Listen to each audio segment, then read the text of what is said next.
And here we sacrificed the bishop, and now we can see the beauty of the chess. And we played the brilliant move and sacrifices the rook.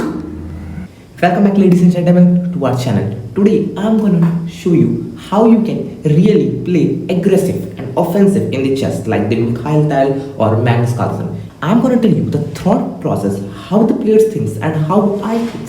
When I'm playing offensive, I place e4, the king's pawn opening, pretty standard. My opponent replies with e5, that is also the standard, and I develops the knight. This is not that much complicated because we are just playing the normal opening like e4, e5, knight f3, knight c6, bishop c4 and bishop c5. Now why I'm playing Italian? Because the Italian is so good. It has various traps and it is the best opening out of the all. Here I played c3.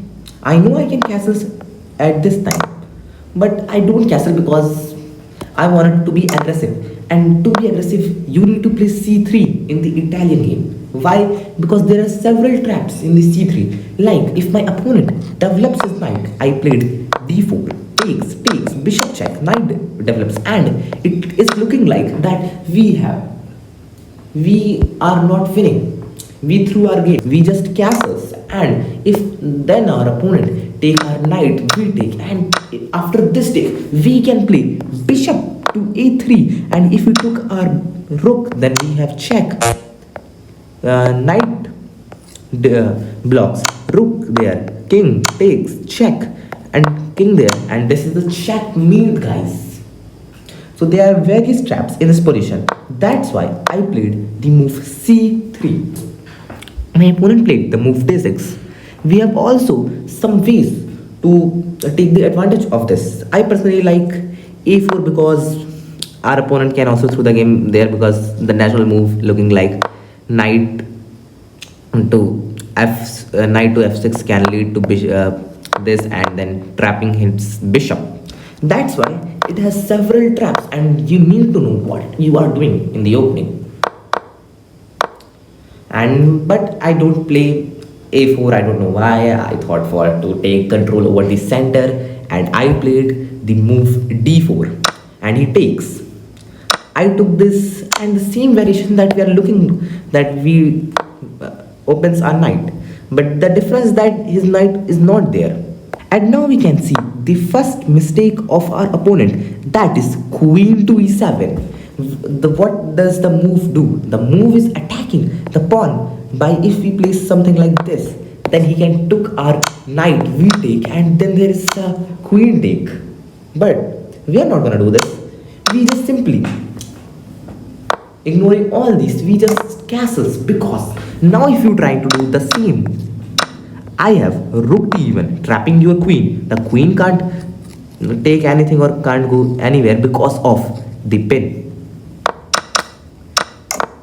That's why my opponent takes but not take the pawn and played bishop to d6. The only idea of this move is to castling long side, not the short side, because the opposite side castling make the divergence of the game. Here I played pawn e5. It looks like I blended my pawn because after this take, I take.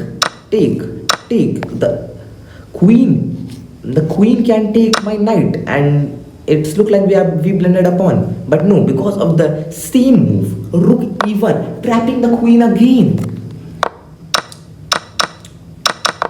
Now you can see, guys, why the grandmaster says to castle fast as you could, because it can, if your king is not safe, it can cause various traps like this, and my opponent takes it.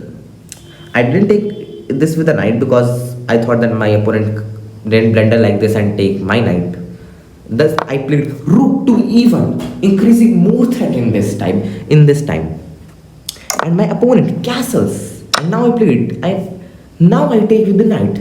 My opponent takes his knight, I take with the rook, and now you can clearly see my position is plus 2.5, and it looks like plus 2.5. Total control in the center. We have two pawns in the center. The bishop is well developed. The rook is attacking the queen, and we have the space for the second rook to get into this file. So it is very hard for playing black.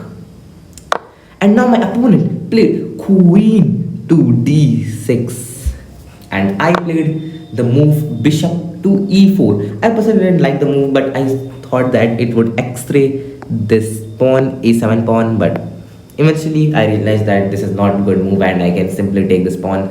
But I thought that I'm distracting to my goal, that is to get the king. And my opponent kicks my rook. It looks like a good move, but we can now play this to increase pressure in this pawn. That is also offensive move, because you can't kick my rook, because first I can take this and I can also give a check. You can't do this. That's why his opponent defends this by pushing the pawn. But here comes now our thinking process and our brilliancies. First, I calculated that if I took with the rook, and if the pawn take this, the bishop can give a check, and after the king moves, there is a queen check, and after the queen check, he can go anywhere, but it is a check. The only problem for the sequence is that after taking this, the pawn takes, and I can't take with the pawn with my bishop, because the queen can take the bishop.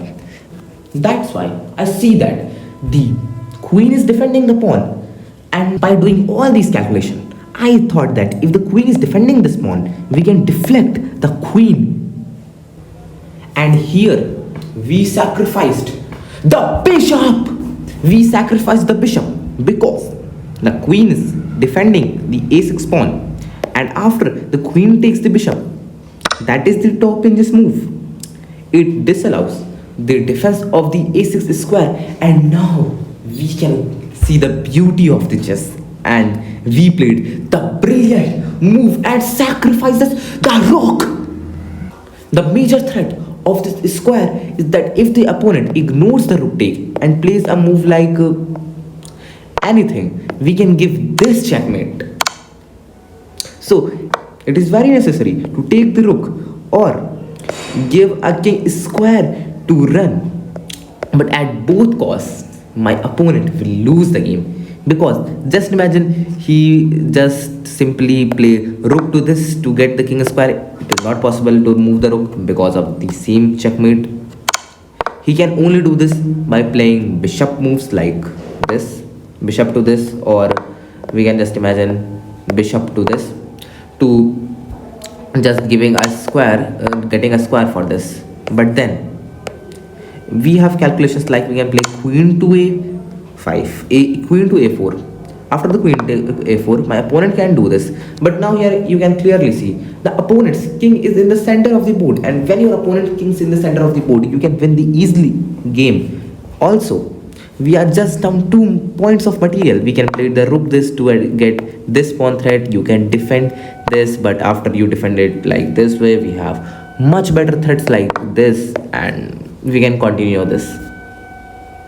That's why my opponent take this pawn, and this is a very big blunder, because we can take the pawn, and now if the king moves there, we have the queen check, and anywhere the king will move, we can give a checkmate.